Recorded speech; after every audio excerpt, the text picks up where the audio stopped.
নতুন বছর মানেই নতুন করে শুরু করা।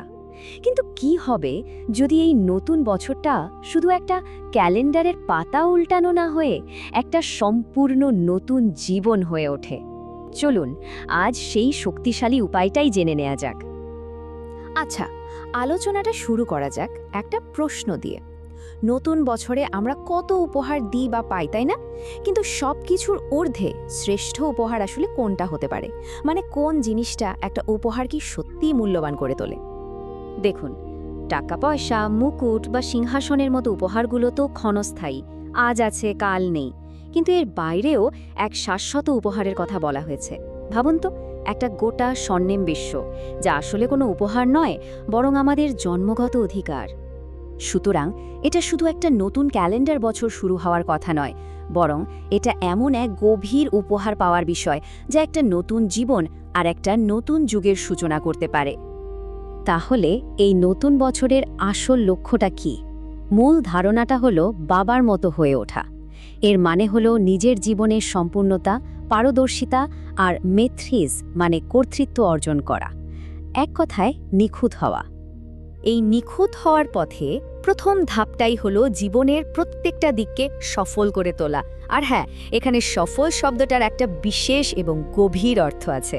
এর মানে হলো আমাদের প্রত্যেকটা চিন্তা, প্রত্যেকটা শ্বাস, প্রত্যেকটা মুহূর্তকে এমনভাবে কাজে লাগানো যা ভবিষ্যতের জন্য সৌভাগ্যের ভাণ্ডার তৈরি করে। আচ্ছা বেশ, এবার চলুন একটু গভীরে যাই, দেখি বাস্তবে এই ব্যাপারটা কিভাবে কাজ করে। কিভাবে আমাদের ছোট ছোট কাজগুলো অবিশ্বাস্য রকম দীর্ঘমেয়াদী পুরস্কারের সাথে সরাসরি জুড়ে যায়।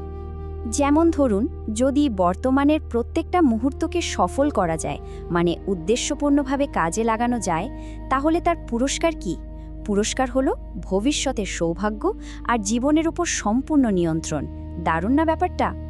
ঠিক একইভাবে যদি প্রত্যেকটা শ্বাসকে সফল করা যায়, অর্থাৎ সচেতনভাবে নেওয়া যায়, তাহলে বলা হয় এর ফল হিসেবে ভবিষ্যতে ২১ জন্ম পর্যন্ত নিখুঁত স্বাস্থ্য লাভ করা সম্ভব। আর যখন জ্ঞানকে সফল করা হয়, মানে সঠিকভাবে কাজে লাগানো হয়, তখন তা আমাদের এমন এক ভবিষ্যতের দিকে নিয়ে যায় যেখানে একজন মানুষ এতটাই প্রজ্ঞাবান হয়ে ওঠেন যে কোনো সিদ্ধান্তের জন্য তার আর কোনো উপদেষ্টার প্রয়োজনই পড়ে না। কিন্তু একটা প্রশ্ন তো থেকেই যায়, জীবনে যখন নেতিবাচক পরিস্থিতি বা বাধা আসে তখন কি হবে? এখানেই এক অসাধারণ ক্ষমতার কথা বলা হয়েছে, আর তা হলো রূপান্তরের শক্তি, যে কোনো পরিস্থিতিকে বদলে ফেলার ক্ষমতা। আমাদের সবার জীবনেই তো নেতিবাচক মুহূর্ত আসে, তাই না? সেটা হতে পারে নিজের ভেতরের কোনো চিন্তা, আবার হতে পারে বাইরের জগৎ থেকে আসা কোনো বাধা। আর তখনই আমরা একটা সাধারণ ভুল করে ফেলি। আমরা সেই অন্ধকারকে বিশ্লেষণ করতে শুরু করি, ভাবতে থাকি এটা কেন হলো, কিভাবে হলো। আর এই কেন আর কিভাবের চক্করে পড়ে একটা ছোট্ট সমস্যাও পাহাড়ের মতো বড় আর কঠিন মনে হতে থাকে। এর সমাধান হিসেবে একটা খুবই সহজ কিন্তু চমৎকার পদ্ধতির কথা বলা হয়েছে। পদ্ধতিটা দুটো ধাপের। ১, অন্ধকারের সাথে লড়াই বন্ধ করা, আর ২, তার বদলে শুধু আলো জ্বালিয়ে দেওয়া। ব্যাস। তাহলে এই আলো জিনিসটা আসলে কি? এটা আর কিছুই নয়, এটা হলো নিজের ভেতরের শক্তি আর কর্তৃত্বকে স্মরণ করা। আমি মাস্টার সর্বশক্তিমান, এই সচেতন অবস্থায় স্থির থাকা, এটাই হলো আলো জ্বালানো। যখন নিজের ভেতরটা এভাবে শক্তিশালী হয়ে ওঠে, তখন স্বাভাবিকভাবেই একটা বাইরের মিশনের দিকে মন যায়। আর সেই মিশনটা হলো অন্যদের অবিনাশী বা শাশ্বত উপহার দেওয়া। লক্ষ্যটা হলো এমন হয়ে ওঠা যাতে কেউ আমাদের কাছ থেকে খালি হাতে ফিরে না যায়। মন থেকে শক্তির উপহার, কথা দিয়ে জ্ঞানের উপহার, আর নিজের কাজের মাধ্যমে সদ্গুণের উপহার। এই ৩টি অবিনাশী উপহার দিয়ে সবাইকে সমৃদ্ধ করা। সুতরাং সবচেয়ে গুরুত্বপূর্ণ কথাটা হলো, এটা কিন্তু একদিনের কোনো রেজলিউশন বা সংকল্প নয়। এটা একটা ধারাবাহিক প্রক্রিয়া, একটা প্রতিদিনের অভ্যাস। এই কথাটা পুরো বিষয়টাকে এক লাইনে নিয়ে আসে।